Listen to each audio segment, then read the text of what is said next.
If you heard or watched the presidential debate, you saw President Trump state that cleaning the forest floors was needed. To be honest with you, it's an oversimplification of that whole process. Today on the Doctor of Disaster, we are going to talk about how fire can be your best friend or your worst enemy when it comes to forest management. Now remember, I'm a former firefighter, retired from it, and I have a PhD, so it might just get a little interesting in this video. So hang on and watch and listen to learn a lot.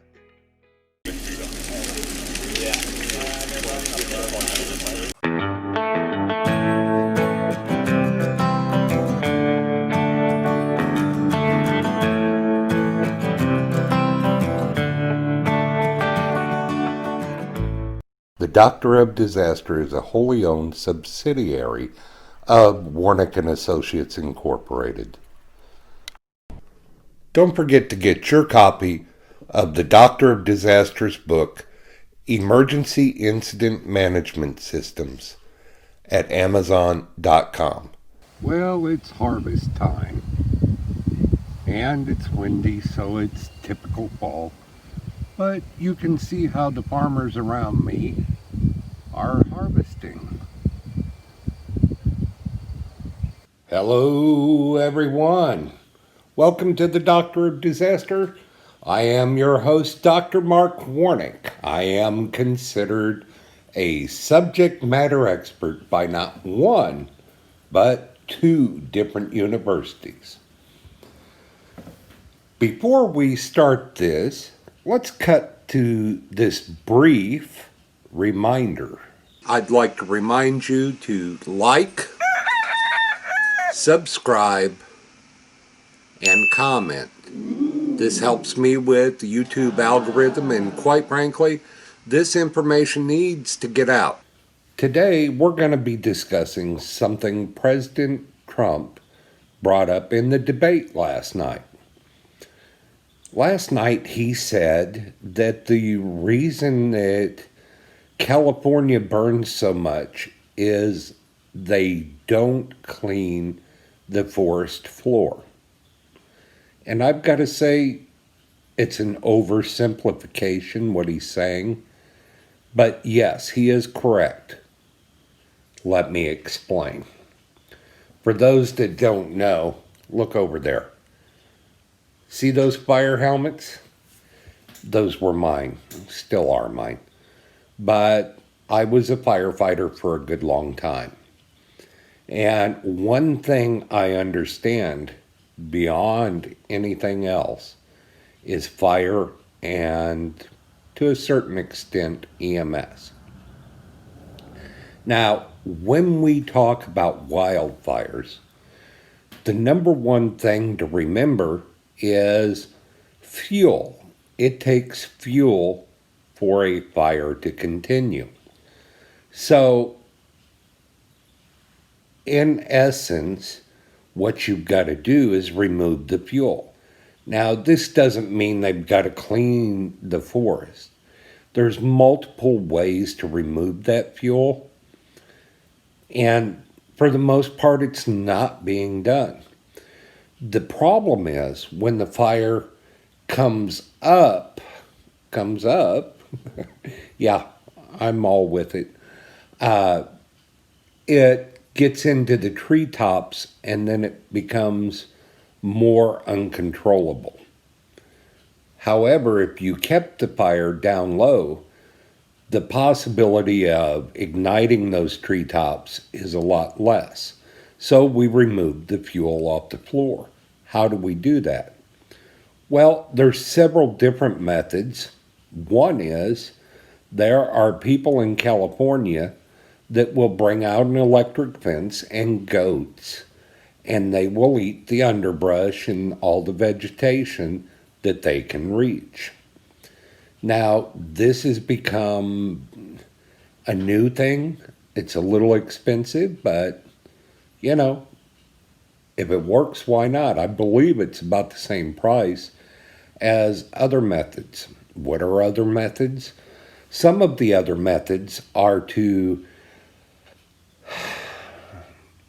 take a leaf blower and rakes and, you know, different tools in with you and to find a set area and create a fire break, which would be, oh, any place between 20 feet and 100 feet.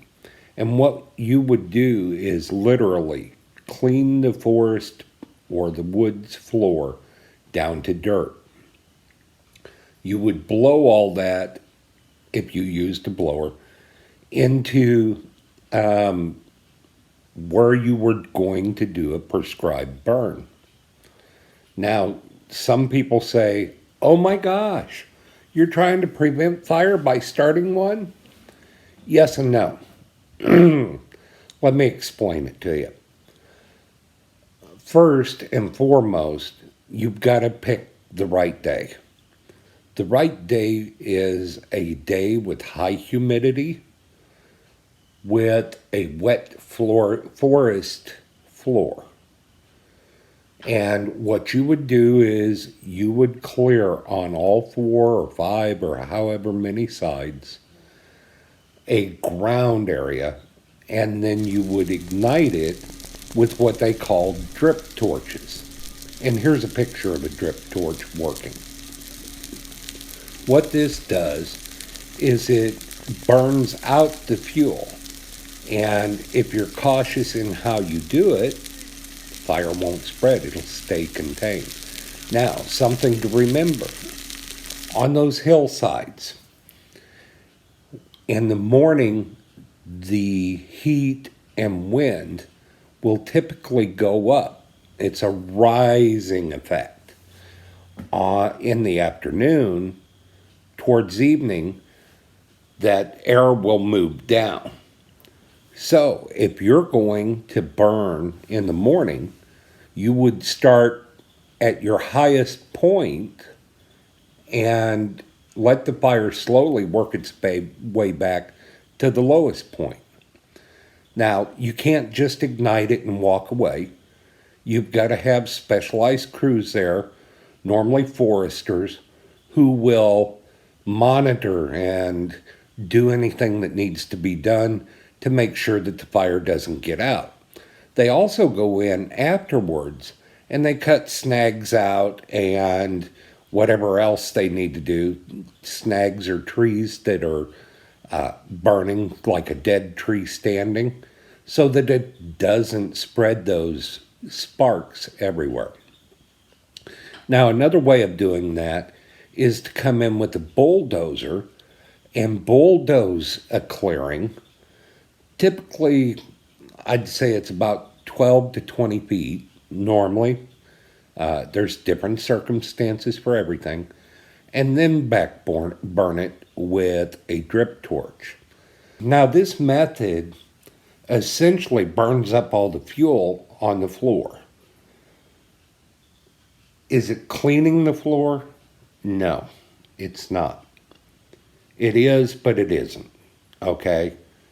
So essentially, you've got to, and you've heard this saying before, you've got to fight fire with fire.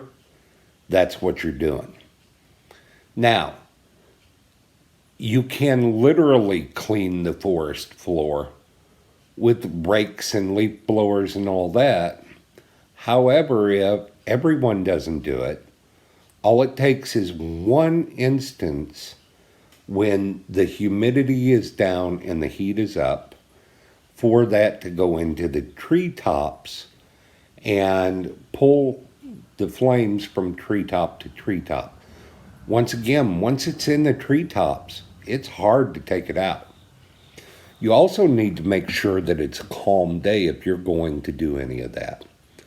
The final method is for homeowners that own large swaths of property to literally go out and rake and cut up logs and haul them off. A lot of work. Now, that is one of the reasons. The second big problem is many homes are not fire ready. What do I mean by fire ready? Well, for 100 feet from their house, I actually prefer 200 feet, there should be a clearing with nothing that is flammable. But what about my shade tree? What about my burning bush? Guess what? Is that burning bush worth everything you own? So, what you really need to do is to remove as many flammables as you can and then contain all that so that if a fire does come through, it's less likely to hit your house. The other thing you can do if there is a fire, as long as there's water, wet everything down. And I mean seriously wet it down. Now, some people have actually gone to sprinkler systems, and you can, if you've got a fire safe area, you can put the sprinklers out and help douse all that. So when the fire comes in, rather than burning up the grass and moving closer to the house, it just kind of stops, goes around you. There are other things you can do. Some people can lay out a sprinkler system on a roof and let it wet it down. Horrible mistake to have wood shingles. Absolutely horrible. In fact, it's much safer to have a metal roof. Asphalt shingles will burn, and once they catch, they continue to go. Wood shingles just go up like kindling, because essentially that's what it is, little slivers of wood. You can also build resilience into your fire resistance by using stucco or non-burnable materials for the exterior of your home. You can also put on metal shutters that close and will prevent the heat from breaking out a window, catching inside on fire. Once again, these are all mitigation measures, but the biggest mitigation measure that should probably be done is to control burn, prescription burn, forest floors. Now, I know that sounds crazy, but you've got to do it under the right circumstances. Now, homeowners, don't try to do prescribed burns on your own. I can tell you right now, it can end up bad. We got into, when I was firefighting, several places that started controlled burns, and they had 2 people there, and next thing you know, there were several hundred acres on fire. And we had to call in mutual aid and everyone we could find. Forestry department, the whole works. So, it takes people that understand fire management and fire science in order to do it safely. And even then, sometimes things go bad. Now, if you need more information on fire safety, I strongly suggest the United States Fire Administration website, and I'll put that link below.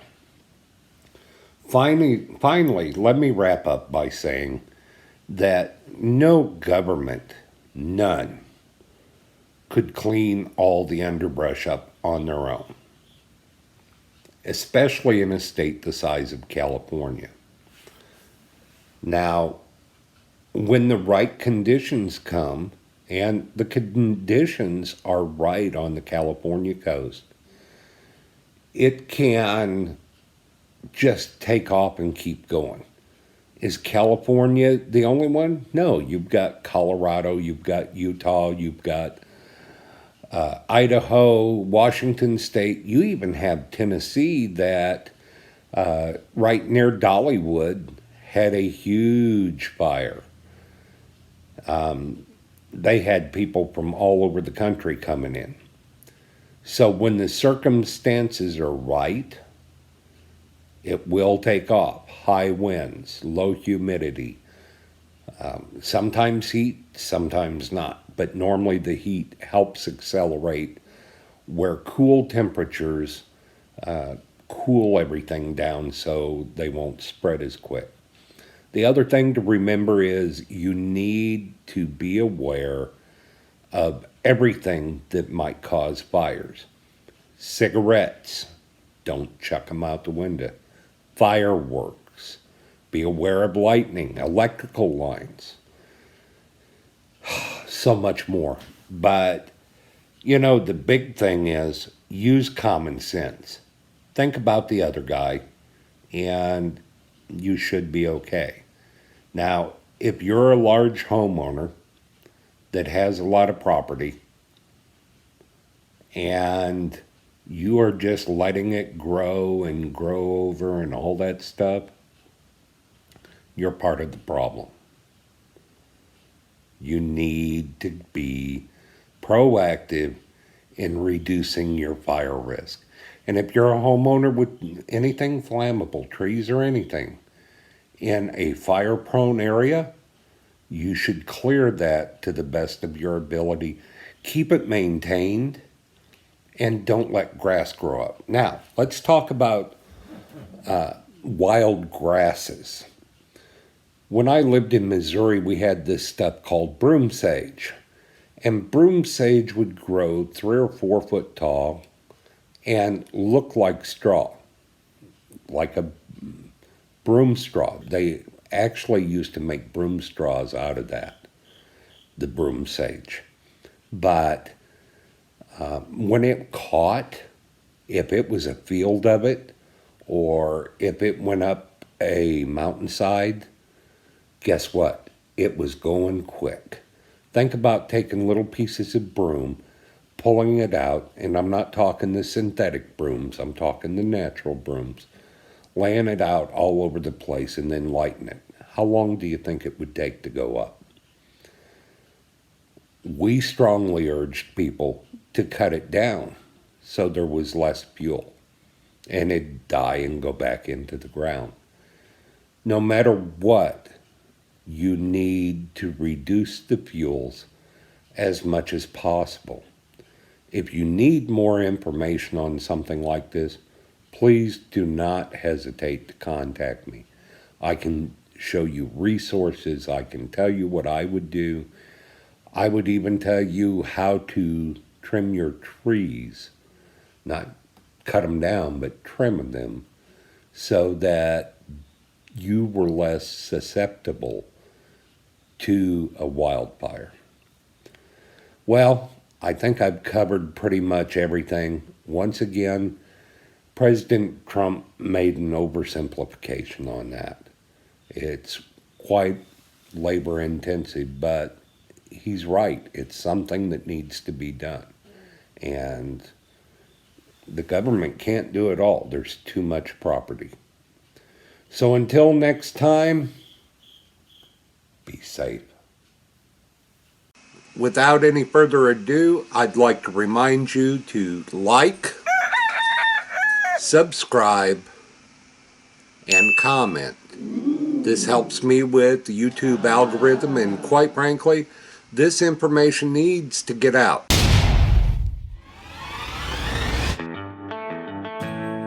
The Doctor of Disaster is a wholly owned subsidiary of Warnick & Associates Incorporated.